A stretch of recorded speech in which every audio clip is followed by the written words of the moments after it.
Saya melihat uang perusahaan itu dipakai untuk pribadi. Bosmu tahu? Tahu, tapi ketika saya infokan, head saya bilang itu urusan mereka, bukan urusan kita. Manajer saya itu melakukan seperti itu benar atau memang sayanya yang salah nih untuk. Kenapa kau butuh nanya itu? Coach kasih solusi. Jadi gini Coach, Yes. saya melihat uang perusahaan itu dipakai untuk pribadi. Wow. Ya, Bosmu tahu? tahu, tapi ketika saya infokan, head saya bilang itu urusan mereka, bukan urusan kita gitu. Waduh. Terus? Emang berapa besar kalau boleh tahu? Nominalnya variatif. Tapi keperluannya bukan sesuai yang diatur oleh organisasi, oleh perusahaan. Dipakai buat apa aja? Kalau kita lihat, kalau saya lihat nih, itu bisa bermacam-macam keperluannya. Hanya kwitansi aja tanpa Kejelasan belinya dari mana? Betul.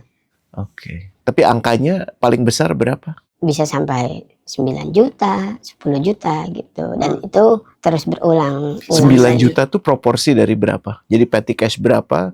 Kekurangannya 9 juta. Petty cash-nya setiap departemen memang beda-beda. Jadi range-nya tuh 25. 25. Berarti bisa sampai sepertiganya ya. Seperempat sepertiganya ya. Betul. Oke. Ya, atau memang kadang kalau misalnya ada itu ada itu selalu pasti kurang terus, dan itu selalu saya pertanyakan dan saya coba cek. Menurut saya janggal dan akhirnya saya tanyakan, ya balik lagi ke headnya, saya tanya itu urusan mereka bukan urusan kita. Ya lebih baik urusin kita aja nih. Sorry, dirimu report ke? Head saya. Headnya itu adalah? Manajer saya. Sebutannya manajer. Manajer report ke CFO? Iya, ke direkturnya. Oke. Menurut dia, selagi masih dia sudah bertanggung jawab itu dan ada tanda tangan atasannya, ya udah sah-sah aja, kita hanya. Sorry, dia orang yang makainya berlebihan itu. Iya. Dan atasan dia udah setuju. Betul. Jadi ya serta-merta harus kasih. Membayar. Harus membayar clearance. Oke, perusahaan apa kalau boleh tahu? Oke, udah berapa lama di sana? Saya sudah 3 tahun. Praktek seperti ini udah berlangsung sejak kapan? Mungkin sudah lama, tapi karena saya baru sini, saya merasakan dari pas awal itu, Pak. Jadi sejak awal udah seperti ini? Menurut saya. Oke. Terus apa yang aku bisa bantu hari ini? Saya pengen bertanya ke Coach Rene. Orang head saya ini, manajer saya itu melakukan seperti itu benar atau memang sayanya yang salah nih untuk. Kenapa kau butuh nanya itu? Karena menurut saya itu harus ada penjelasan kenapa dia bisa begitu, atau memang ada orang yang seperti itu untuk fungsinya untuk baik ke tim dia, bahwa ya udah yang penting tim kita nih nggak melakukan itu, tim lain biarin nggak apa-apa, atau memang sudah terbiasa seperti itu, dia tidak mau untuk membenarkan tersebut, ya udah gitu. Jadi secara absolut udah jelas salah. Jadi apa yang dilakukan dengan apabila udah tahu ada yang melanggar dan dibiarkan itu sama, ya salah juga gitu. Betul. Tapi mungkin dia punya pemahaman yang dirimu belum tahu. Misalnya masih dimaafkan lah kalau belum sampai besaran tertentu, dan bisa jadi kesepakatan itu tidak ditaruh di agreement, tapi di antara obrolan para bos. Kalau itu yang dilakukan, bisa jadi ada benarnya walaupun secara absolut udah jelas salah ya. Kan melanggar artinya. Betul. Gitu. Dan kalau dirimu merasa saya salah nggak? Ya enggak lah. Dengan merasa bahwa ini nggak tepat, ini harus diperbaiki, itu malah bagus. Gitu. Cuman bagaimana memperbaikinya, kan gini. Selemah-lemahnya iman itu artinya kita cuman mendoakan aja. Tapi kita tahu itu salah. Ya, tapi lebih kuat dari itu kita menggunakan kata-kata. Dirimu udah menggunakan itu kan? Ya kan, udah mengingatkan, bro. Ini melanggar gimana? Ya kan, ada lagi yang bisa dilakukan. Dirimu kan udah bertanya, nggak cuma ngedoain aja kan, udah bertanya dan ternyata emang udah diberikan jawaban yang kadang-kadang masuk akal, lebih sering nggak masuk akal. Betul. Artinya kau sudah bukan cuma mendoakan tapi menanyakan, betul ya? Yang ketiga itu adalah menggunakan kekuasaan. Misalnya kalau mau saya kasih ilustrasi ya, adukan ke bosnya dia atau adukan ke pimpinan perusahaan yang nomor 1. Itu bentuk yang paling ultimate, yang paling goks banget. Cuman ada konsekuensinya. Iya, kalau memang ini sesuatu yang sudah yang belum disepakati sebelumnya, dia akan ngelihat nih orang ngibul. Tapi kalau mereka udah punya kesepakatan itu, ya udah, dirimu mesti siap bahwa bisa jadi nih orang kayaknya troublemaker ya, nih orang nih cari masalah terus, udah keluarin aja. Selalu ada resiko. Iya. Paham ya? Dan kita memang dianjurkan untuk selalu mengupayakan menunjukkan bentuk keimanan tertinggi, tapi kan yang ngerti keadaan dirimu ya dirimu, bukan saya. Iya. Gitu ya. Jadi kalau bertanya salah, tapi apakah sudah melakukan ekstra lebih sudah dengan menyampaikan ke atasan kan? Karena dirimu nggak punya kekuasaan untuk mengubah ini. Iya. Apakah bisa lebih? Ya bisa, tapi dikalkulasi resikonya. Oke. Paham ya? Paham. Apa lagi? Sama saya mencoba nanya terkait masalah head saya, manajer saya. Pernah sering bertanya ke beliau. Ketika emang saya bertanya, terus saya selalu dibilang jangan nanya mulu, kerjain aja bener gitu. Sedangkan nanyanya apa? ketika masa terkait pekerjaan, contoh saya dapat kerjaan dari manajer saya, terus saya begitu kurang paham, terus saya nanya, terus akhirnya malah di counter balik, kenapa nanya terus sih, nggak bisa ngerjain sendiri ya gitu. Nah ketika akhirnya saya mengerjakan sendiri, terus saya menanyakan ke tim saya, malah dia marahin saya balik. Harusnya tuh lu nanya ke gue, jangan ke mereka gitu. Terus kejadiannya tuh hampir sering, maksud saya masuk di situ kan 2000. Nah ada masalah audit itu terkait kasbon tersebut lah. Nah kasbon itu tidak ditutup dengan pertanggungjawabannya. Akhirnya saya yang disuruh bertanggung jawab untuk tersebut. Nah sedangkan saya nggak. Yang nyuruh bertanggung jawab tuh siapa? Atas langsung. Atas saya, ya udah tanggung jawab untuk mencari gimana cara supaya nutupin itu. Untuk apa? Untuk menutupi kasbon tersebut. Dan yang mana? Nggak diminta bohong kan? Enggak. Oke. Nah menutupnya gimana kalau gitu? Ya kan udah terjadi. Nah itu kan pekerjaannya yang lampau dan saya tidak tahu berkasnya segala macam ya kan. Saya nanya ke yang mengerjakan itu, nggak tahu juga. Dan itu akhirnya saya disitulah puncak kemarahan atasan saya. Saya tuh ngerekrut lu tuh untuk begini, wah sampai bener-bener nggak enak di telinga saya lah, maksudnya bahasanya. Bilang apa? Ya lu kerja ngapain aja sih? Kerja cuma begini aja nggak bisa, tugas lu tuh kayak gini gitu. Terus ini atasan yang sama yang mengatakan udah nggak apa-apa. Iya. Oke. Otak lu dipakai kalau misalnya kerja. Bapak pakai nggak gitu? Menurut saya itu tidak pantasnya karena di depan umum Pak. Maksudnya di depan di semua karyawan. Responmu gimana? Ya saya hanya diam aja karena menurut saya bawahannya ya saya nggak bisa ngapa-ngapain. Terus rencanamu apa sekarang?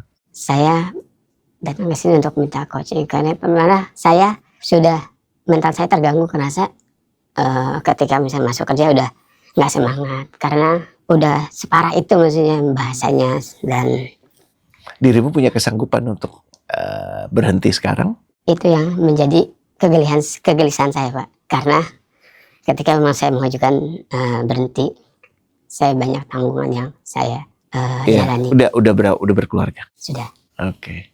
Anak berapa? Anak 1. Oke. Kalau hutang ada?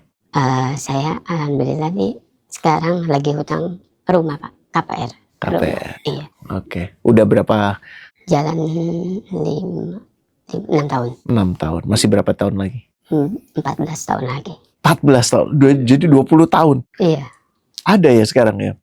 Karena saya pada saat ngambil tuh masih umur 30, terus disanggupinnya beli sama banknya tuh 20 tahun. Wow. Saya minta 10 atau 15 nggak dikasih karena gaji. Enggak, karena dia bilang kamu masih muda, pasti bisa kok sampai umur segitu. Begitu Pak. Ngaco juga tuh Bang ya. Iya. Oke. Kau ada tabungan berapa bulan kebutuhan hidup? Paling masih 1 bulan. Ya kalau misalnya mau resign pasti saya mencairkan BPJS sama tabungan yang ada aja gitu sih. Aku bisa bantu apa? Minta solusi terkait apakah saya harus resign kah terkait manajer saya seperti itu, dan keadaan kantornya seperti, menurut saya jadi ngerasa ini harusnya nggak dilakuin nih untuk pengeluaran tersebut. Saya jadi kayak ngerasa. Kalau dari ceritamu awal aku punya dugaan atasanmu memang tidak sabaran, atasanmu memang mau gampangnya aja dan tidak mau friksi, tidak mau konflik dengan orang-orang yang setara dengan dia, makanya dikasih aja. Dan maaf punten, kalau dari yang saya baca, dia merekrutmu adalah untuk bisa disalahkan. Paham ya? Iya. Ya, kenapa? Karena itu problem nggak bisa dituntaskan sampai memang ada orang yang mengatakan, oke, gampang kok. Sebenarnya semua case ini gampang. Ketahuan siapa yang melakukan, tinggal dimintai pertanggungjawaban. Tapi ini nggak dilakukan kan? Dan yang disuruh untuk ngejar-ngejar itu dirimu. Iya. Betul ya? Dan nanti apabila tidak terjadi, paling enggak, kalaupun dia nggak bisa melimpahkan ke dirimu, dia bisa menyalahkan. Hitungannya adalah kau udah tahun ketiga ya? Iya. Kecuali ada perubahan secara internal, ada orang bersih yang dirimu bisa langsung lapor, maka ini hanya akan bertambah. Iya. Ya, dan bisa jadi pada waktunya nanti dia akan bilang, tugas dia tapi dia nggak ngejalanin. Betul. Paham ya? Jadi itu keadaan di kantormu, bacaanku. Perbanyak doa ya, karena jalan keluar selalu dari Allah, bukan dari makhluk. Minta sama Allah spesifik, tunjukkan cara bagaimana saya bisa melalui ini semua, karena saya ingin kejujuran itu dibuka. Ya, apapun yang benar itu ditegakkan.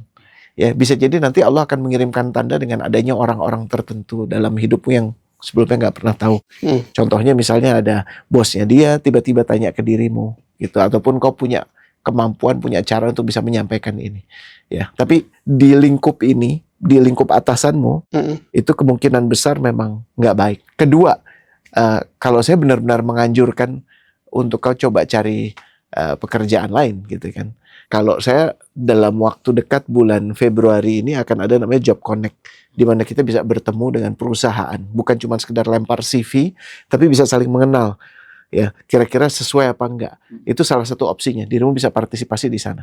Tapi kekhawatiran saya juga, tabunganmu nggak cukup dan kau punya bebannya lumayan nih. Iya. Yang namanya cicilan rumah itu nggak bisa ditunda dan memang periodenya banyak. Kalau boleh sih benar-benar cari cara untuk satu, memperbanyak tabungan, memperbesar tabungan. Jadikan sasaran antara tuh punya 3 bulan, kemudian punya 6 bulan.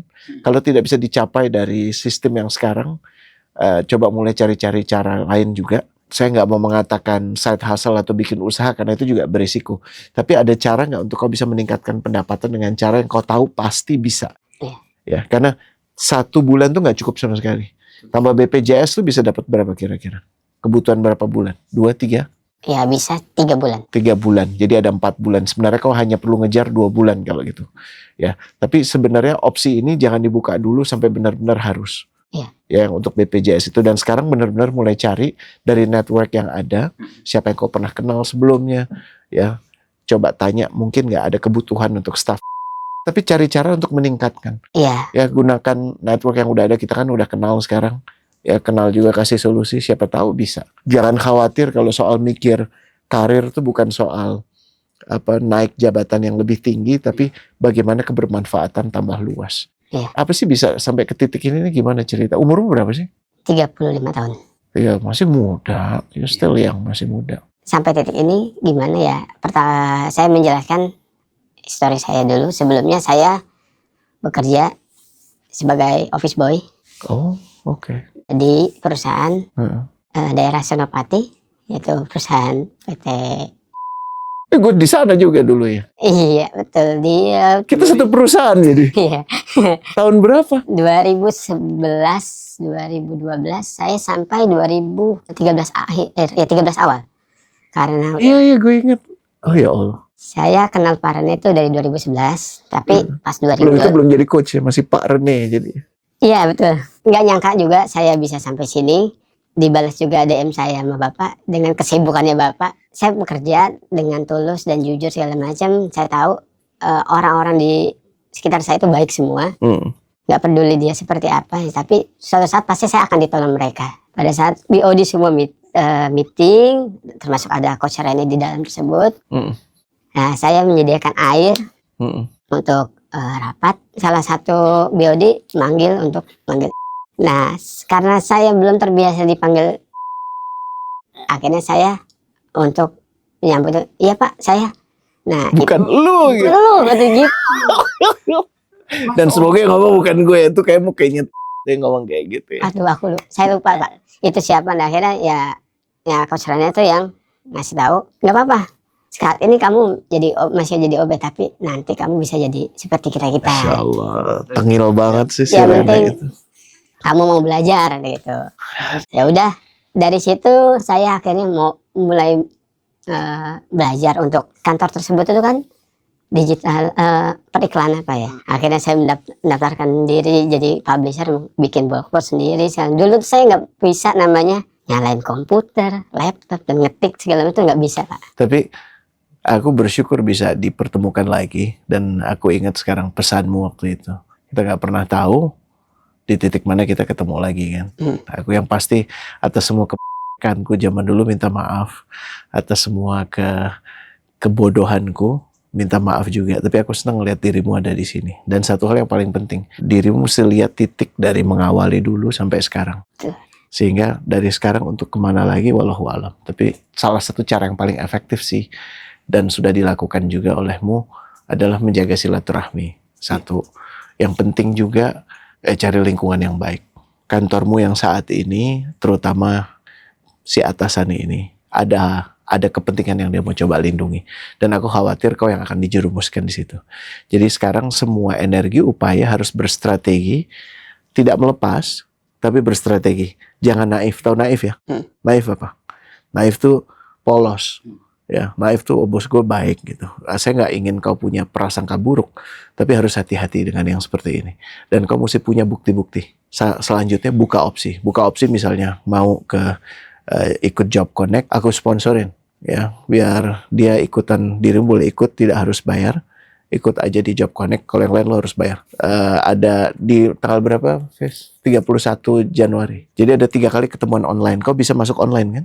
Bisa. Ikut ya. Nanti pas hari hanya kau datang. Tanggal 7 ya. Ya, kau datang, aku akan rekomendasikan dirimu ke perusahaan-perusahaan yang ada di situ. Insya Allah kau akan dapat lingkungan yang jauh lebih baik. Tapi kita upayakan ya. Di sisi lain, si itu, ya itu bisa jadi solusi, terutama buat kasih solusi yang nggak punya solusi terkait makanan sehat. Karena mereka makan gorengan lagi. Muka lihat nih, ini kan, ya kan lihat kan kayak 60 tahun, ya kan, tuh kayak 70 tahun karena kebanyakan gorengan. Nah, mereka tuh butuh. Makanya ya kalau boleh pikirin strategi ya bro. Gimana caranya untung 100.000 jadi untung 200? Enggak, 10 juta. Oh, oke. 10 juta. Gaji lo berapa sekarang? Ya udah, makanya kalau gitu gimana ini bisa keuntungannya 1 bulan.